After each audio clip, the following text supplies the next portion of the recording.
Good afternoon, everybody. My name is Surrey Crow. I'm an independent journalist. Welcome to Salty Surrey's Substack. And I'm in Virginia, where today we got absolutely devastating news. The Virginia Supreme Court, or Supreme Court of Virginia, decided to knock down our redistricting map that we voted on, and it passed. It passed, by a decent margin. I mean, it was somewhat close, but the people in Virginia did vote to redraw our maps. The state legislature put it to the voices of the people. We all voted yes. And there were several lawsuits that Republicans put forward, and this was one of several. But this is basically the death nail in Virginia's ability to have new maps by the November midterm. So to say that we are crushed is an understatement. I have reached out to the Virginia State Attorney General, Jay Jones' office today. He put out a statement, which I've posted on my social media. I'll make sure I post it here. They're looking at all avenues, but from what I understand, there's really not a lot we can do. And just to give some background, and I'm going to introduce my guest so that you guys don't think that I'm rude. It was a 4-3 decision, and what they ruled on was not that the maps themselves were illegal, but their quibble was that the process that the state legislature took was not done correctly. They said that our state legislators that they started the process of the whole. It's a very complicated whole situation, that they started it in the middle of another election and that they should have started it earlier and or later. I mean, it's a very complicated situation. I personally think it's ridiculous because the people spoke, but this is the way the Virginia Supreme Court ruled, 4-3. And we're bummed, but we're not going to quit. So I am happy to introduce to you today somebody who's going to help us speak to the bigger picture, because the reason Virginia is so critical is now what do we do? What do we do? How do we get the House back in November? This is crushing, not just for us here in Virginia, where we had the opportunity to add 4 new seats to Congress. But now what? What does this mean for possibly winning the House back in November? So this afternoon, I am introducing to you Lauren Grow-Wargo, who is the CEO and co-founder of Fair Fight Action, which is a voting rights advocacy group that she co-founded with the incredible Stacey Abrams of Georgia, who we know has done so much for voting rights advocacy and is a superstar in her own right. So Lauren, thank you for that very long-winded kind of preamble I gave, but thank you and welcome to Salty Surrey and for being here this afternoon with me. Well, I'm Salty Lauren permanently. So I'm going to help you out on Virginia, then I'm going to take a step back. So what happened in Virginia was basically a procedural decision. The Republicans killed it on procedure, saying that the Constitution has a very specific outline of the steps to take such a process, and saying that the step wasn't precisely followed. Mm-hmm. So be that as it may, that's the decision there. There's no way to get it. It's a state court decision. There's no good way to move it to federal court. It is what it is. Yeah, we can't appeal it to the Supreme Court, which is all clear for gerrymandering. So right. Correct. So stepping back, because I know this is getting sufficiently complicated and I know people are confused. So I want to step back and say, first of all, before the partisan gerrymandering wars that Donald Trump started this year in Texas, before that happened, there was a rehearing last year. There was a hearing two terms ago in the Supreme Court related to a federal voting rights case in Louisiana called Calais, about whether or not they could have a second Black majority congressional district. And the leads on that suit were the Legal Defense Fund and a local organization called Power Coalition. Last term, the court said, we're going to rehear it again on a specific issue in 2025. So there was a rehearing on it. So this has now been building for years. John Roberts and the Roberts Court has been intent on gutting the Voting Rights Act his entire life. It's a Federalist Society priority. It's also a MAGA priority. So we already know voting rights in the Shelby decision and other decisions has been stripped. So there's been a plank moving that this idea that using race to get racial representation of minorities, set the partisanship aside. We live in a multiracial country. People of color, racial minorities, when there's disparate types of voting, polarized voting, need the opportunity to elect their representatives. So that was protected by Section 2 as the most effective way that we have actually seen Black representation. from the South, not just in Congress, but in state legislatures and many other. So this has been coming for years, and it culminated last week, Wednesday. It's crazy though, recent, when the Roberts Court, to the surprise of nobody, gutted Section 2, which then gave permission to Southern legislatures where many of these, quote, VRA protected districts, Black majority districts, exist. And our analysis with Black Voters Matter is there's 19 total seats in the South held by Black or Latino representatives that could be vulnerable now. So that is one piece. Now I'm going to go back to what Trump did. Trump and his team have been banking on this decision coming. In fact, Steve Bannon laid out last year, they have what they call their 3 vectors of how they take one-party control for Republicans and lock white supremacy. Their 3 vectors are mid-decade partisan gerrymandering, which Trump kicked off last year. Number 2, relying on the Roberts Court to gut Section 2. And then their third part of their vector is changing how the census is done next time to not count non-citizens. Their calculation is that through those 3 things, they will ultimately win 42 seats in Congress and lock control. So they are rolling out this strategy, and the second of the 3 just happened. Okay, so what happened then, after we all know, after Texas and the Republicans started gerrymandering, the court says partisan gerrymandering is okay. Then blue states started responding with their own partisan gerrymanders, Virginia, California, Maryland, etc. Okay, that was all happening sort of a partisan race because the court says partisan gerrymandering is okay. And then boom, Supreme Court says Black political power no longer needs to be protected and preserved. Multiracial democracy is for the birds. Racism is over. And within 3 days, the decision comes down on Wednesday. By Friday, 5 p.m. Central, the governor of Tennessee had heard from Trump and he scheduled a special session. So straight out of the gate, what do? They crack Memphis, historic Black city, into 3 pieces, and which is a Democratic seat, and took it away. So now what's happening is we're seeing special. That was yesterday, right? That was what it passed yesterday. Session started Tuesday. Yes. Exactly. Because we have SCOTUS, then we have Louisiana, which cancels their ongoing election where 42,000 people have already cast votes. Exactly. Then we have yesterday what happened in Memphis. That's right. In Tennessee, sorry. Yes. So every state's a little bit different to your point. Salty Surrey, I'm just going to keep calling you that because it's wonderful. You can just call me Surrey, but I am very salty. No, it's the alliteration at this moment. Extremely salty today. Yeah, exactly. So the Supreme Court really did us real dirty. We knew that they were going to go to Section 2, but they did it in the middle of primary season. So it's maximum chaos. They're throwing out, like Surrey is saying, the votes of people who are already starting primaries. They're trying to delay primaries. They've gotten the green light to do it in Louisiana, though there's still some court battle and appeals going on. Alabama right now has been in session this week, setting up a trigger bill, essentially, that says if the court approves our map, that's like it has its own thing we can come back to, we will delay our primary. There's a whole series of things happening really rapidly, and it's a hodgepodge depending on the state. So Alabama, Louisiana have been in versions of special session to delay primaries and look at new maps. Then South Carolina is now moving. The state Senate is scheduled next week. They're talking about gutting James Clyburn's seat in South Carolina. May 20th in Mississippi, there's a special session scheduled. We don't know exactly what they're going to do. It's speculation that they're going to go ahead and racially gut their state legislatures and Congressman Benny Thompson's seat. So it's now just this rapid thing where they're trying to gut the CBC, the Congressional Black Caucus, and crack apart Black communities in the South. And the South is where 60% of Black Americans live. So we are in a firestorm. But here's the thing. Southerners are fighting back. So sorry, I'm happy to talk about that. I was in Nashville this week, but I've said a lot of words. I'm passing it back to you.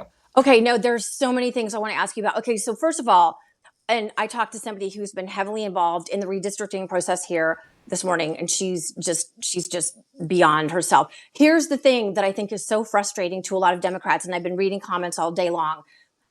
As you said, SCOTUS is like, have at it, boys. And you know, when I just go ahead and boys is the word. Yeah, it is. It really is. Have at it. Do what you will. We're rolling back to the Jim Crow South. but all the blue states, California, Virginia, we tried to do things the right way by putting it to the people. And we have, a constitution that we had to abide by here and also in California. And yet it seems that for following the rules, states like Virginia, well, California, they made through, now we're getting punished. And I think that is what is so incredibly frustrating It is really that is. we tried to do it the right way. Here, we're going to let the people decide. And That's then we right. just got punched in the face by these justices. I don't know if you can speak to that at all, Salty Oh, Lauren. absolutely. Yeah, yeah. Salty Lauren, Livid Lauren. How's that? Livid Livid Lauren, salty. Lauren. Yeah, I Livid love it. Lauren, We should do our happy. own podcast. Yeah, Yes. Livid exactly. Lauren and Salty Story. Go at it. So, so I think what's really hard about this moment is that so many of our institutions are captured. They're captured by this growing autocratic Republican movement. And why I say that is we had a state court in Louisiana green light delaying the congressional primary that was happening where 40,000 people had already voted. Yes. That is anomalous. And just taking a beat on how extraordinary and why we should all be livid about that is don't think for 1 second breaking that kind of precedent isn't going to come and say, we're going to delay elections for other reasons. The farcical, specious reason that Governor Landry, lapdog of Donald Trump, did that. How he did it was he used an emergency order that is meant for hurricanes and floods and said the emergency is our unconstitutional congressional seats. That is an abuse of power, period. Got greenlit by the first court that heard it. It's now being appealed. The fight is not over, but nobody is feeling like we are going to win this. So, in one hand, we are in an anomalous, unprecedented, full-blown Confederacy type approach down here, where the Republican judge says, sure, little Landry, you can throw out 42,000 votes. You know who these votes are, by the way, Salty Story? They're overseas military and veterans. They're the people who vote early by mail, right? So their votes are getting thrown out just on the congressional. There's other races happening. Those are going to count, but we're just going to throw out the one election. We don't know of another time this is happening. Meanwhile, fly up to Virginia, where they let the people decide, they followed what they thought were the rules, and you get this decision. So the situation is very frustrating. And I think the thing is that we all in this community, if you are watching this podcast, this Substack, we have to hold very close to the following. They are trying to break us. They are trying to break our spirits. This is an intentional campaign. This is flood the zone. I am sitting here in Fulton County where they are they're bringing in FBI agents. They're subpoenaing and trying to get the personal identifying information of poll workers. That happened this week. They're trying to break election administration in the largest African-American county in the South, Fulton County, where Atlanta is, the 9th largest by population in the country. They're trying to break Louisiana. They're trying to break Tennessee. They're trying to break the backs of Black Americans and their allies so that we don't vote in November. They're trying to say, you do not have power. Now, we know we have power. And we also know the only reason we had a Voting Rights Act that they could gut to begin with is because people like the Salty Surrey community said, hell no, we're going to build a record. We're going to mobilize. We're going to protest. We're going to go ahead and vote, even if the maps are rigged and the elections are rigged. We're going to win as much as we possibly can following the rules. But we're also going to get arrested. I didn't get arrested, but there were folks who got arrested. They weren't trying to get arrested, but they were protesting in Tennessee to make the stakes higher. And here's the deal. This is a big fight.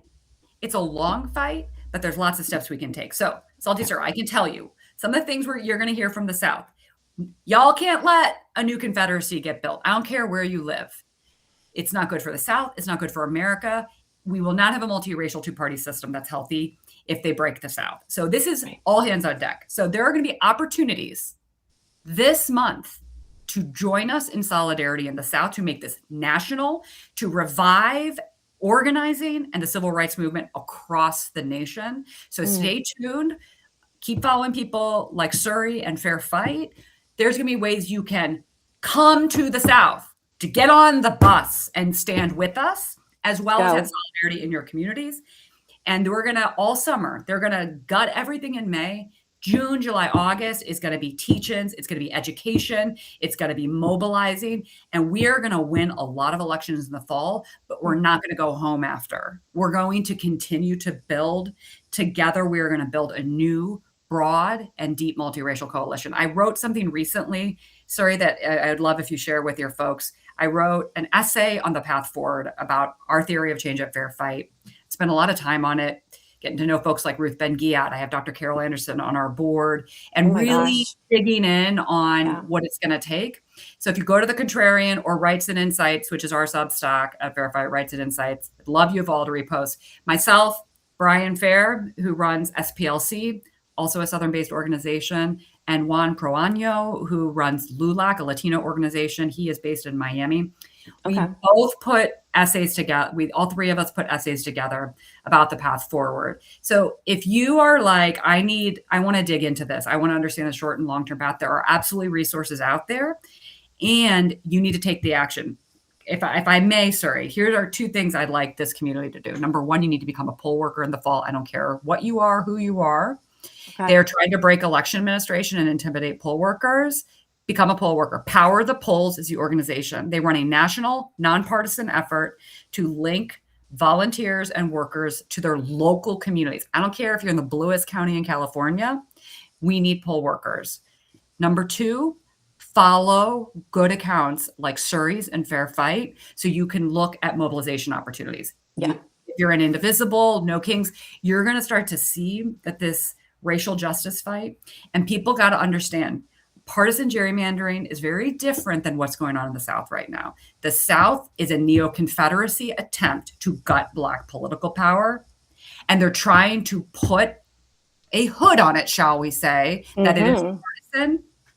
But the right wing knows something that white liberals and our allies on the left need to really deeply internalize, which is they know that the most expedient way to complete their political project, which is ultimate power and white supremacy, is to eviscerate Black political power and economic agency. You cannot be in our collective movement without understanding the anti-Blackness around that and how Black Americans, we will all not be free until Black Americans are fully free. So this is a very big fight. It requires a deep and broad coalition coming together. And I really believe, as shitty and salty and livid as we all are, we are going to be stronger for it. In a couple of years, we are going to actually have a democracy that's actually serving people's needs. Because let's be real, it hasn't been working. No, it hasn't been working. And people are not getting what they need. So we're going to have to go through some rough times together, but we're going to have fun. We're going to build solidarity. We're going to kick ass. And at the other side of it, hopefully our kids and us middle-aged adults are going to be able to see the fruits of our labor. I'm hoping, God, I would like to go out knowing that that we are not having to relitigate the 60s. So many great things in there. And this is something like I was riveted by what I saw yesterday in Tennessee. And I've been following Tennessee for a while now. I've been really moved by, like what you said, the neo-Confederacy, not moved by them, but by the fight back of the Justins. And because it's terrifying to see what's, people, we're going along. I'm like, do you know what's going on in Tennessee? Because y'all need to look and see. It is the South. The South will rise again. It's so creepy because I'm not from the South, but I remember when I moved to Virginia, I could feel it. I'm like, something is off here. It's like, you Definitely can feel different. It. And so to see what went down yesterday as these Klansmen, literal, you guys, if you haven't watched the scenes of what went down yesterday, I'm going to put them in my piece for Midas and on my social media, but it was chilling, but the amazing stand up and pushback. I mean, I listened to Justin Pearson's, one of his, and I was like boo-hooing, and it was to stand together. And the other thing, and I want you to actually offer it because, you've worked with the amazing Stacey Abrams, but you and I are both white women. We're progressives. We're down here on the fight, but I cannot underscore enough how important it is for white people to get out on the front fucking lines and fight this fight. We cannot abandon our brothers and sisters of color. We cannot win this unless we are out there with them fighting. Like we can't leave them to this alone. It is not right. It is not fair. This is all of us collectively standing up for them, for the indigenous people, which are near and dear to my heart, having grown up in Arizona. And I want to turn it over to you to put out a call. Like, I mean, I'm so frustrated with the white women who continue to vote Republican, because don't you realize you're voting away your own rights to vote? Right. But I don't know if you can just add something, how important it is for us to stand up together and get into the mud and fight back, because it is a dirty fight. And I believe we got to punch. We got to use our voice. We got to use our voice in venues like this. Not violence. I'm not advocating that. I'm saying, I mean, fierce. Yes. You got to use your voice. You got to use your voice with your neighbors and friends and help explain this to them, because there are a lot of people, and people who are aligned with us, who are not keeping track of the news. And so you got to kind of break it down for people. Yeah. So you got to, do your close to home stuff. And then you got to be a little bit bolder in the workplace. You don't need to be partisan, but you can talk about democracy, the importance of elections, and the importance of racial justice. Those are American values. That is not political. Don't let them think talking anti-racism in the workplace is political, because it's not. Right? To have a thriving workplace, you need divergent views. Right wing is weaponizing DEI and affirmative action and all the things. They want to strip white women of our power. They'd like us to go be trad-wise and sit at home. We are all in this together, and we are not going to be able to get to our fully self-actualized selves if our Black community and our brothers and sisters of color are not doing that too. So we are in this together. Right. And we sink or swim together. And they're furiously just trying to divide us by race, class, gender, region of the country, all of the things. So we say no to that. We say we understand our shared destiny here. And there's just, you don't have to be a radical. None of this is radical. Okay. Yeah. This is basic human dignity, that we believe for a diverse country, there needs to be a representative multiracial democracy and a healthy two-party system. I have found through the months and years of this that there are many Republicans and independents who can find common cause on that, not the full-blown Trumpers. But it is not healthy for a democracy to go down the path we are on. And so, Michael, I told you what my call to action is. You got to be a poll worker. We got to have functioning elections. And then you got to follow and then take the actions you can. When there are national mobilizations, you need to call your governors and tell them no racial gerrymandering, because blue states, we don't want them gutting Black political power. We put out an analysis right after Calais about how Democratic blue states can be aggressive on their partisan gerrymander, but protect Black and brown political power. We published that in the New Republic. It is possible. We must do that. We must both fight back while we build power, because here's the vision. We want to collectively build as much power as we can to get structural democracy reform.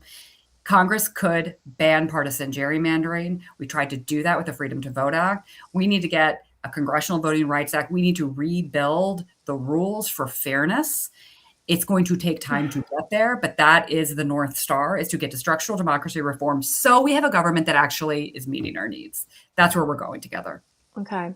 And then speaking to that real quick, I know I read the New Republic article, thought it was good, but then of course I was like, wait, by this year, and Max, was like, no, by 2028. Sorry, I was like, oh, it's like, how are we gonna do this by 2028? Getting too late, Yeah. It's election season. But look, here's the thing. I am still optimistic about the fall. I think we have a good shot for Democrats to win the House. You do? Okay. Say that 100%. Again, because I need to. We have a very good shot for Democrats to win the House. Some of the Republican gerrymanders in the South, like for example in Florida and Tennessee, they are creating for a wave year that hopefully we will be in some opportunities. They've been so aggressive. I think there will be some opportunities. And then secondly, because they are going so extremely racist in the South, the backlash we are feeling down here is tremendous. So I think you're going to see in the coming months races like Scott Colom's in Mississippi become really competitive for U.S. Senate. Obviously, John Ossoff, we feel really good about. But I was just about to ask you. I was like, how we want him to win by many points, not just get over the line. So he pulls over a governor and a secretary of state, and we win a state house majority in Georgia. The pathway to winning the Senate is opening. And so I think if we continue to mobilize and bring some hope and energy that this is not a lost cause, because it is not, and Okay. don't let them beat us down, we build this momentum for the fall. I think we could win a lot more than people are expecting, even with some of the bad news, like in Virginia. And then we can build, because we're in a long fight, right? Just like when Dobbs happened, it went to the states. That means a lot of the voting rights fights. Because something y'all got to remember, the VRA, the Voting Rights Act, didn't just promote and protect racial minority voting in Congress, also in state ledge, also in school boards, also in county council, also in city council. So we're going to see that they're going to start guiding public service commissions. They're going to start doing things that are going to foment the next level of the resistance and create opportunities to do interesting democracy experiments. How do we get to proportional representation in some of these local places? So there's going to be a renaissance of ugly Confederate horribleness, but pushback, right? So it's going to be a democracy churn down here. So if you have resources, you should be giving to groups like Fair Fight, you should be giving to groups like the Power Coalition in Louisiana, because we are in a big and long fight. And I'll tell you, they've brought us together like never before. The regional coordination across the South with groups like us and Black Voters Matter, state groups like the Power Coalition, the great groups in Tennessee, we are in touch, coordinating and working together like never before, Surrey. This is going to be long-lasting human infrastructure and know-how that's going to lead us forward. So I know it's so hard, but that's why I get to be a part of so much of this. And it's really, really powerful and will give you a lot of hope. So I want everybody over the weekend to amplify all the social media posts you see out of Tennessee and Louisiana. The amplification really matters. The likes, the retweets, the reposts, it matters a lot. We are breaking through online. We want to keep the momentum going, and then stay tuned for some national call to actions coming soon. Okay, sounds good. And again, the importance of being a poll worker is because of why? Because they're trying to break our democracy. And there's already a poll worker crisis because there are a lot of elderly poll workers. Yeah. And then you have the madness of Trump world. 99.99999% of poll workers have a really positive experience. Go to powerthepolls.com and sign up. All right. Well, I just feel better after a Good. Devastating I world. say I'm a political therapist, sorry. Yes. I mean, and really just to wrap up on this note, I mean, that's exactly what they're trying to do. They went after our Senate leader, the indomitable Louise Lucas. They are trying to break the Black spirit and the spirit of all of us. And we have to just see right through their clan hoods and know exactly what they're trying to do. It's as Steve Bannon says, that it throws shit at the wall, and see what their game plan is and what they're doing. And so if we lean on each other and this wonderful hopium that we just got from Livid Lauren and turn it around, I do believe that if Hungary can do it, we can do it too. We can do it. We can do it. So ultimately, there are more people who agree with us than those who don't. We just got to reach out and organize and pull them in, right? Yeah. Like we've got this. It's not going to be easy, but that's okay. It's always been. This is not a new fight. The history of our country has always been who is a full citizen, right? And so we're going to do this. Thank you, Salty Story. Thank you, community. Have a wonderful weekend. Yes, Livid Lauren. It was wonderful. Loving Lauren. Salty Story feels a little bit more positive. All right. Follow me. Please support my independent journalism. Please follow Lauren and support her group, Fair Fight Action. And we will reconvene again soon. And stay tuned, everybody. And do not give up. Stay fierce in the fight. Have a wonderful weekend, everyone. Bye. Thank you.